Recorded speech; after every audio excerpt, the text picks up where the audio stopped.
Una bellissima giornata oggi al Plesso Santa Chiara della scuola materna, inauguriamo il parco giochi, il prato antistante la scuola stessa, in collaborazione con i genitori come facciamo di solito, in collaborazione con la politica. Ho qui accanto a me l'assessore Biondi e il consigliere Gibilaro, a testimonianza che la scuola è un ente che è all'interno del suo territorio e fa di tutto per animarlo. La politica, al di là delle sue differenze naturali, in qualche modo si unisce quando c'è un bene superiore, in questo caso la cura e la tutela dei bambini.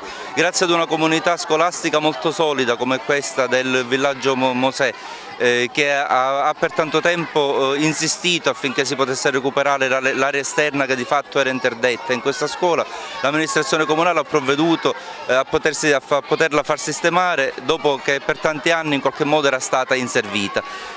Come dicevo, in qualche modo anche le differenze poi si conciliano e si coniugano, e l'interesse dell'amministrazione si è intersecato anche con l'impegno del consigliere Gibilaro che ha provveduto poi a far sistemare questa area interna attraverso degli sponsor privati. Quando si fa politica e si fa nell'interesse di tutti, i risultati si raggiungono e mi auguro che anche altri consiglieri comunali possano fare questo tipo di iniziative, perché se stiamo tutti assieme allora i risultati si raggiungono. Permettetemi nuovamente di ringraziare i genitori, tutto il personale docente, il personale ATA che mi hanno dato questa possibilità e che hanno collaborato materialmente con me a montare e sistemare tutto.